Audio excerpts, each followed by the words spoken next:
Height, metacentric height, और इसको represent किससे करते हैं हम लोग? कैपिटल जी एम से।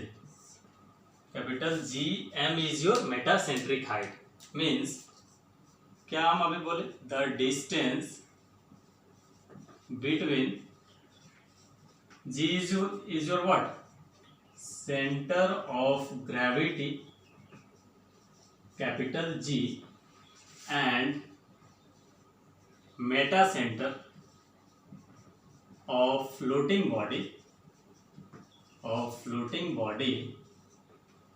is called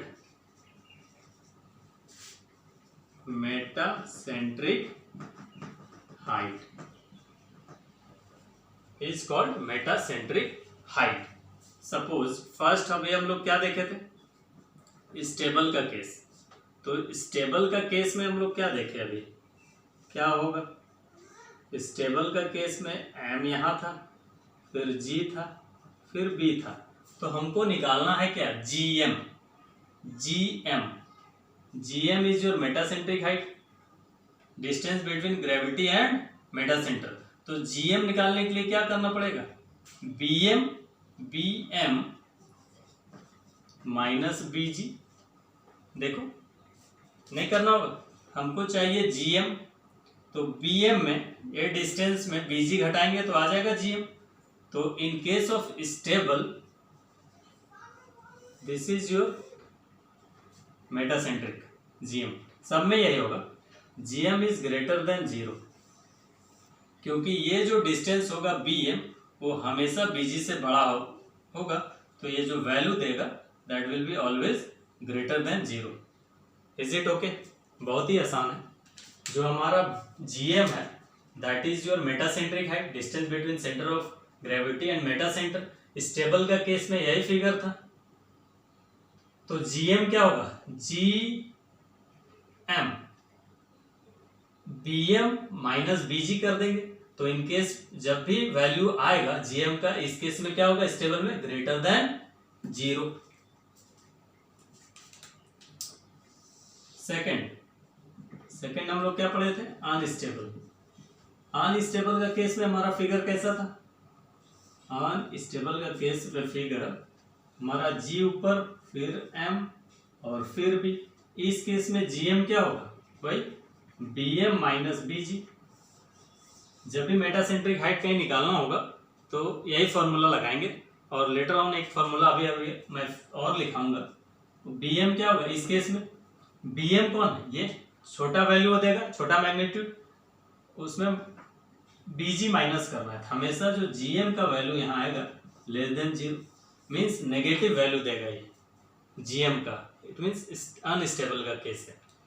और इन केस ऑफ जो न्यूट्रल होगा, इन केस ऑफ थर्ड हम यहाँ पे लिख रहे हैं, थर्ड न्यूट्रल का केस में क्या था? न्यूट्रल का केस में फिगर हमारा जो था this is your G equals to M और दिस इज योर B। तो हमारा जो GM है वो क्या है? BM minus BG। This is the formula for metacentric height. तो ये क्या हो जाएगा? GM और GB करेंगे तो हमेशा माइनस जीरो देगा, यानी GM equals to zero. So ये केसेस जो हैं हमारे GM greater than zero, GM less than zero और GM इक्वल टू जीरो, ये एग्जाम्स में पूछे जाते हैं स्टेटमेंट्स में। So be careful, these are very important concepts. अब जो सबसे इंपॉर्टेंट फॉर्मूला मेटासेंट्रिक हाइट का होता है वो हम लोग लिखेंगे। Write on properly, it is very easy. So formula for this is what? GM equals to BM minus BG. BM distance between center of buoyancy and meta center. Next,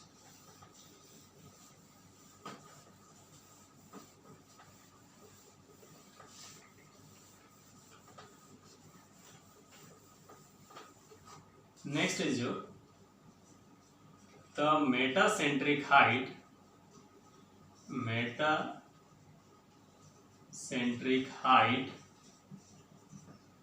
GM is given by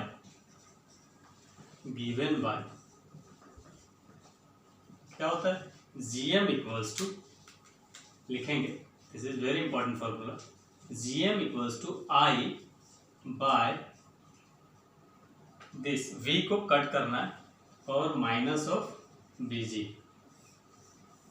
this is very very important formula,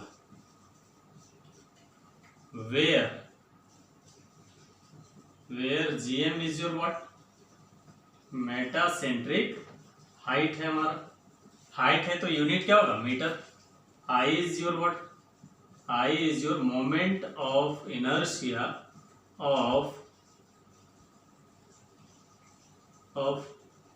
plan of given body along y axis. ये क्या दिया है, moment of inertia किसके about लेना है, body का जो plan होगा और लेना है y एक्सिस के about, be careful, y axis, अभी हम बताएंगे y एक्सिस से क्यों लेते हैं। And this is what, this is not v, this is the notation for what, this is the notation for volume of fluid displaced. कितना volume, जब body floating body है, जब है सरफेस के ऊपर, कितना वॉल्यूम डिस्प्लेस हुआ, दैट इज कॉल्ड V, और उसमें जो कट लगा हुआ है। अभी यहाँ जो सबसे इंपॉर्टेंट हमको जो ये जो है वॉल्यूम, वो निकाल लेंगे। जैसे ये वॉल्यूम क्या होगा, this is your floating body, तो इसका कुछ लेंथ होगा, कुछ विड्थ होगा, suppose this is your B, this is your D, और है तो, and this is your X। तो इसका जो V निकालेंगे, वो V कैसे निकलेगा, हमको क्या चाहिए, इसका लेंथ इंटू ब्रेड और कितना ये हाइट डिस्प्लेस हुआ, वही इसका वॉल्यूम देगा, ऐसा ही निकालेंगे ना, क्योंकि डिस्प्लेस फ्लूइड का हमको वॉल्यूम चाहिए। तो जो बॉडी होगा उसका तो डायमेंशन होगा, लेंथ, उसका विड्थ, और जो हाइट जब लेंगे तो हाइट में क्या लेंगे कि कितना वो फ्लूइड डिस्प्लेस कर रहा है, तो उस तरह से हम लोग वॉल्यूम निकालते हैं। यहाँ पे सबसे इंपॉर्टेंट समझते हैं दिस I जो हम यहाँ लिखे अलोंग y एक्सिस, ये होता क्या है कि जो I है इसको लीस्ट मोमेंट ऑफ इनर्शिया हम लोग को लेना होता है। जैसे अभी हम, जैसे कि जो बोट है या शिप है, हम लोग डे टू डे लाइफ में उसको एक्सपीरियंस किए होते हैं ये चीज़ को। जैसे बोट जो है वो पानी के ऊपर ऐसे ऐसे मूव करता रहता है, इसको बोलते हैं क्या, रोलिंग ऑफ बोट। और एक जो पानी के ऊपर ऐसे ऐसे बोट होता है, इसको बोलते हैं पिचिंग ऑफ बोट। तो वहीं से ये कंसेप्ट आता है आई का, कैसे लेते हैं, GM equals to I by V minus BG, और BG क्या है, BG is your distance between centre of buoyancy B and gravity G। वो हमको क्वेश्चन में दिया रहेगा, उसको सॉल्व करेंगे। अभी हम I के लिए बात कर रहे हैं, राइट डाउन प्रॉपर्ली।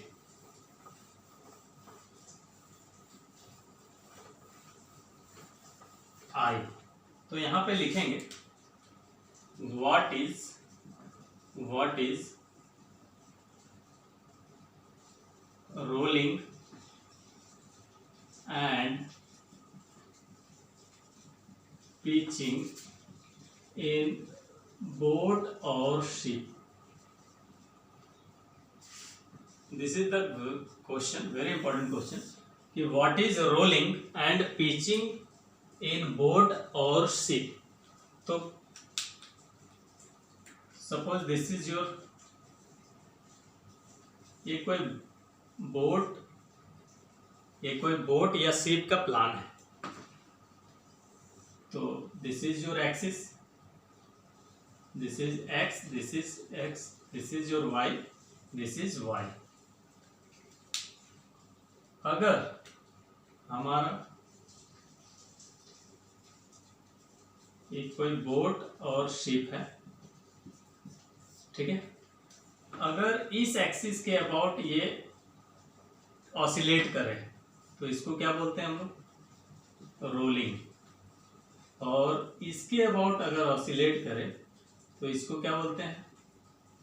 इसको बोलते हैं पिचिंग, पिचिंग ऑफ बोट। अभी हम suppose this width is B and this is your D, ये दिया हुआ है। तो I X X, I X X क्या है? पिचिंग है, पी आई पिचिंग। वो क्या होगा? This is your rectangular section, so B D cube by 12। I Y Y, this is your rolling, ये क्या होगा? D B cube by 12। Rectangular section है, रेक्टेंगुलर सेक्शन का यही होता है मोमेंट ऑफ इनर्शिया, हम लोग पढ़ चुके हैं। तो अगर रोलिंग कब बोलेंगे? जब इस वाई एक्सिस के अबाउट जो शिप या बोट हमारा ऑसिलेट करे और एक्स एक्सिस के अबाउट अगर करे तो उसको क्या बोलते हैं? पिचिंग। अभी हम बता चुके थे रोलिंग का केस में जो हमारा बोट है वो ऐसे ऐसे ऐसे हम लोग एक्सपीरियंस करते हैं बोट में, उसको बोलते हैं रोलिंग। और पिचिंग में ये इस तरह भी होता है, दैट इज कॉल्ड पिचिंग। तो यहाँ पे जो बी डी क्यू है, बी डी क्यू बाय 12 और डी बी, यहाँ पे डी का जो लेंथ है वो हमेशा क्या है? D is greater than B. तो जो D is greater than B, it means जो आई एक्स एक्स है डी का क्यूब है, ये बहुत ही बड़ा है। तो आई एक्स एक्स जो है वो ग्रेटर देन क्या हो जाएगा? आई वाई वाई। तो हम यहां से बोल सकते हैं कि जो अभी फॉर्मूला लिखे थे moment of inertia about Y Y axis, it means कि जो हमारा बोट और शिप है वो फ्रीक्वेंटली जो है वो किस में सिंक करता है? In rolling. Day to day life example में हम लोग देख सकते हैं हमेशा बोट ऐसे सिंक जल्दी करता है, ना कि ऐसे में। तो रोलिंग के अबाउट जो है हमारा आई वाई वाई जो रोलिंग है, उस केस में मेरा मोमेंट ऑफ इनर्शिया क्या है? लीस्ट है। मीन्स उस एक्सिस के अबाउट हमारा जो शिप या बोट है वो जल्दी ओवरटर्न कर जाएगा। तो हमको ओवरटर्निंग से बचाना है, इसीलिए हम लोग वहाँ पे लिखे हैं आई वाई वाई फॉर्मूला में। आई होप तुम लोग को समझ में आया होगा बात, कि जो बोट है वो हमेशा ज़्यादा चांसेस होता है इस तरह एक्सिस में फेल होने का, दैट इज जो रोलिंग। क्योंकि रोलिंग के अबाउट यहाँ पे हम लोग देख पा रहे हैं आई एक्स एक्स जो हमारा है, रोलिंग के अबाउट आई वाई वाई, उसका मोमेंट ऑफ इनर्शिया कम है। मोमेंट ऑफ इनर्शिया जब कम होगा तो उस एक्सिस के अबाउट जल्दी ओवरटर्न करेगा, और आई एक्स एक्स मेरा ग्रेटर है इसलिए उसके अबाउट ओवरटर्न नहीं कर रहा है। इसीलिए वहाँ जो हम लोग फॉर्मूला लिए हैं अबाउट व्हाट, जो फॉर्मूला में लिए हैं, that's why we have taken I Y Y in formula. यही वजह से, क्योंकि आई वाई वाई हमारा लीस्ट मोमेंट ऑफ इनर्शिया है। Okay, now next move to, हम लोग पढ़ेंगे कि what is the stability condition for submerged body. अब क्या है? बॉडी फुल्ली सबमर्ज्ड है वाटर में, एकदम डूबा हुआ, तब कैसे स्टेबिलिटी कंडीशन चेक करते हैं? तो इस केस में स्टेबिलिटी कंडीशन जो चेक करते हैं with the help of centre of buoyancy and centre of gravity, दोनों के हेल्प से सबमर्ज्ड बॉडी में चेक किया जाता है। बट फ्लोटिंग बॉडी में हमको कौन बताता है? मेटा सेंटर का पोजीशन, जो हम लोग अभी डिटेल में पढ़ चुके हैं। तो क्या करेंगे? केस इसमें कंसीडर करेंगे कि कोई एक बॉडी है वो सबमर्ज्ड है और नीचे में उसका फर्स्ट केस लेंगे बॉटम हैवी, नीचे थोड़ा बॉटम को हैवी करेंगे, फिर टॉप हैवी, फिर दोनों हैवी करेंगे, तो इससे निकाला जाता है। This concept is very important, rolling and pitching.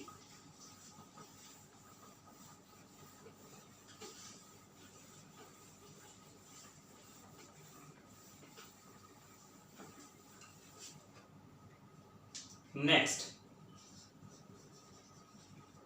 Stability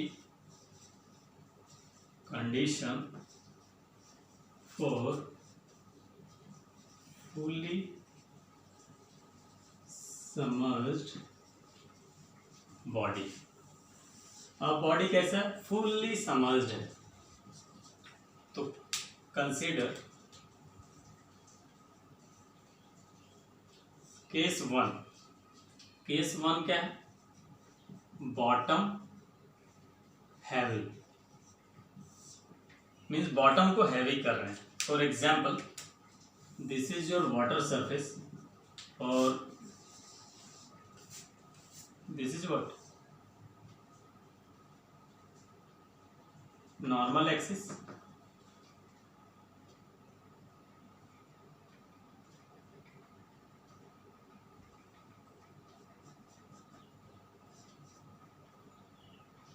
This is your bottom heavy.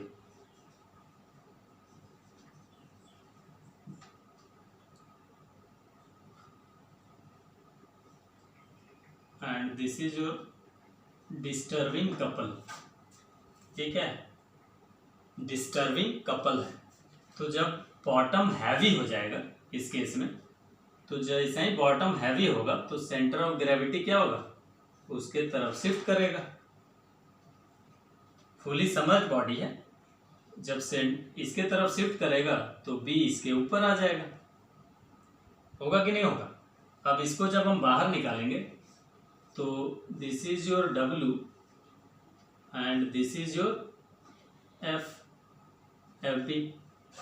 समझते हैं इसको? फाइनल स्टेट को हम ले रहे हैं। क्या किए हम इस केस में? कोई एक सबमर्ज्ड बॉडी है, उसका नीचे हम लोग हैवी करते हैं फॉर एनालिसिस, इसको समझने के लिए। फाइनल स्टेट है, ये नॉर्मल एक्सिस है और ये डिस्टर्बिंग कपल दे दिए हैं, इसको डिस्टर्ब कर दिए हैं। तो जैसा ही डिस्टर्ब करेंगे तो हमारा जी है, जिधर हमारा वेट हैवी हुआ है उसके तरफ शिफ्ट करेगा। जब उसके तरफ शिफ्ट करेगा तो बी हमारा ऊपर आ जाएगा। तो यहाँ पे क्या होगा? ये this is your G and this is your B. ठीक है, तो ये किस तरह का क्लॉकवाइज कपल डेवलप करेंगे? देखिए, तो यहां पे क्या हो रहा है? Anti clockwise restoring couple develop. अभी हम लोग देख चुके हैं कि कैसे ये कपल डेवलप होता है। Develop anti clockwise restoring couple and tries to bring the body in its original position। क्या करेगा ये रीस्टोरिंग कपल? ये ऐसे है और ये ऐसे है। ये क्या है? Restoring couple. एंटी क्लॉकवाइज या क्लॉकवाइज? तो बॉडी को क्या करना चाहेगा? ये ओरिजिनल पोजीशन में फिर लाना चाहेगा। मीन्स यही तो था स्टेबल का कंडीशन में। तो स्टेबल का कंडीशन के लिए क्या हो तो रहा है कि दोनों एक दूसरे के अपोजिट है। यही तो हम लोग पढ़े थे। तो लिखेंगे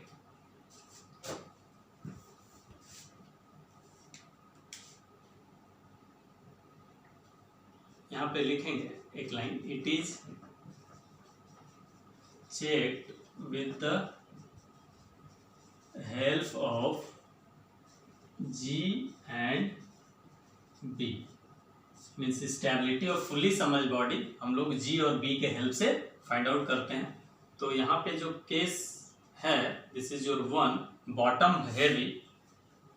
तो so it is a case of stable equilibrium, क्योंकि यहाँ पे DC and RC both are in opposite direction. दोनों में क्या है, इस केस में क्या है, अपोजिट डायरेक्शन में। तो ये किसका केस है, स्टेबल इक्विलिब्रियम में। तो फिर इसको आराम से इसको ये कर देते हैं, बी ऊपर है और हमारा जी नीचे है। तो इसको हमको याद रखना है, this is a case of what, stable. क्या लिखे हैं यहाँ पे, एंटी क्लॉकवाइज आरसी आएगा, restoring couple.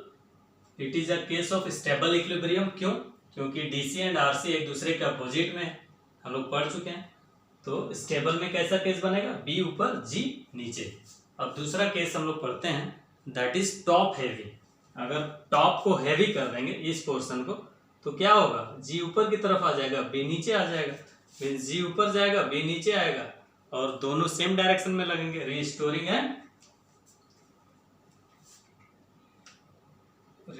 And disturbing couple. तो सेकंड केस हम लोग करते हैं।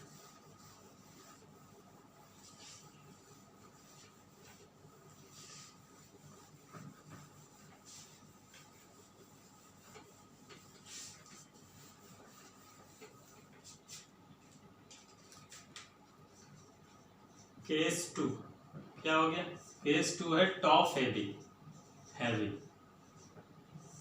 टॉप को हैवी करते हैं। टॉप को जब हैवी करेंगे, सो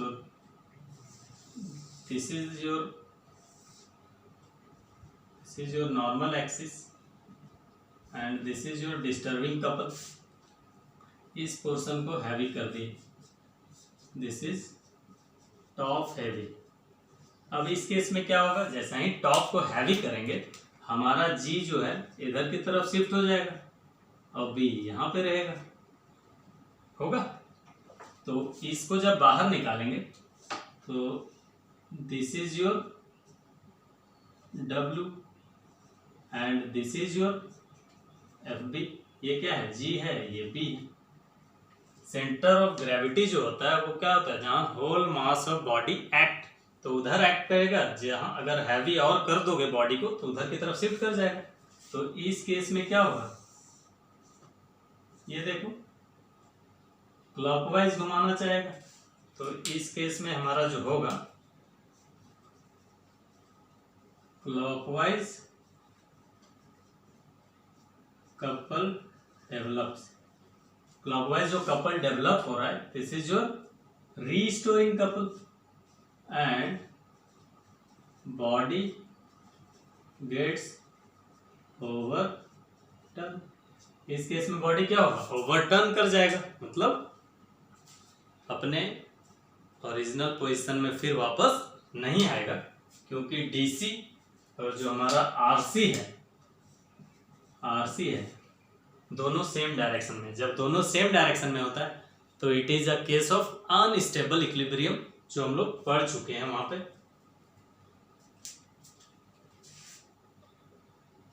सो it is a case of unstable equilibrium, क्योंकि जो हमारा DC and RC are in same direction, दोनों सेम डायरेक्शन में है, हम लोग पढ़ चुके हैं। तो it is a case of unstable.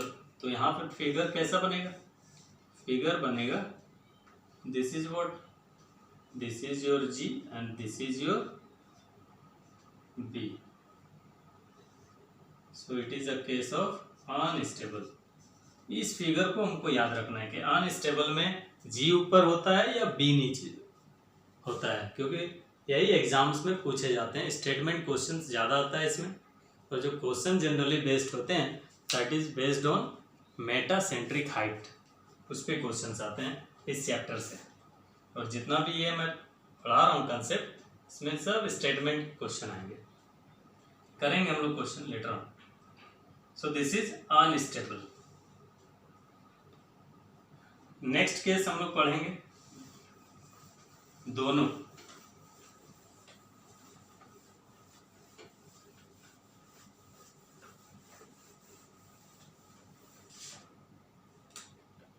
Case number third जो है, top and bottom both heavy, दोनों को जब हैवी कर देंगे, दिस इज द, ये क्या है, डिस्टर्बिंग कपल। जब दोनों पोर्शन पे हैवी कर देंगे, top heavy and this is your what, bottom heavy। जब दोनों को हैवी कर देंगे तो क्या हो जाएगा, जहां पे G लगेगा वहीं पे B लगेगा। Here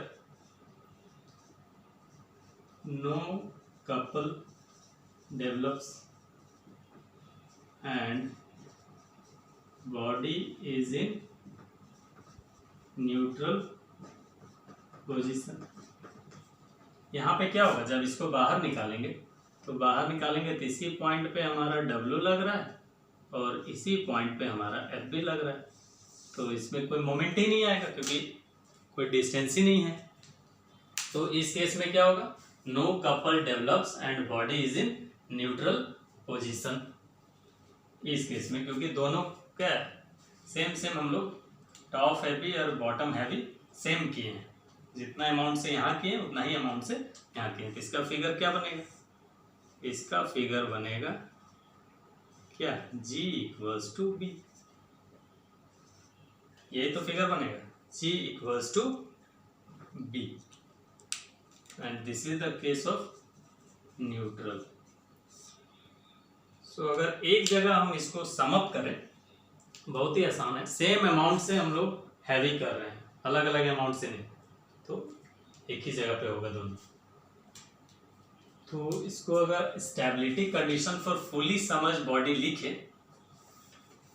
तो हम लोग क्या लिख सकते हैं, हम लोग लिख सकते हैं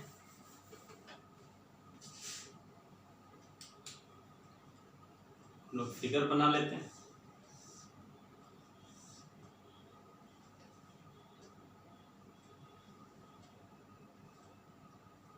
फर्स्ट केस हमारा क्या था, फर्स्ट केस में हमारा B पर और G नीचे, क्योंकि फर्स्ट केस में हम लोग बॉटम हैवी किए थे, तो it is a case of किसका है, स्टेबल है, ये स्टेबल का फिगर है। सेकेंड केस में हम क्या किए थे, टॉप हैवी, तो जब टॉप हैवी किए थे तो G उधर की तरफ शिफ्ट कर गया, B नीचे की तरफ। सो ये किसका है, अनस्टेबल का है। एंड थर्ड वन किस, दोनों क्या है, एक ही जगह पे, G इक्वल्स टू B। तो this is a case of what, neutral. So this is very important concept, ये हमें याद रखना है। जब बॉटम को हैवी किए थे तो G नीचे की तरफ आ गया था, तो G नीचे B ऊपर, यहाँ टॉप हैवी किए तो G ऊपर की तरफ, यहाँ दोनों जब हैवी किए थे सेम अमाउंट से, तो स्टेबल का केस में ये फिगर, अनस्टेबल में ये और न्यूट्रल में ये। तो in case of fully submerge body हमको ये फिगर्स याद रखने हैं। So I hope you all have understood this lecture very well. This is all about the conceptual part of this chapter, buoyancy and flotation। in next lecture हम लोग इस chapters के ऊपर क्वेश्चंस करेंगे, प्रीवियस ईयर जो questions हैं, so that we can apply this concept there, कैसे हम लोग इस फॉर्मूलेज और कंसेप्ट्स को अप्लाई करते हैं इस चैप्टर में। So stay safe, stay healthy, thank you very much.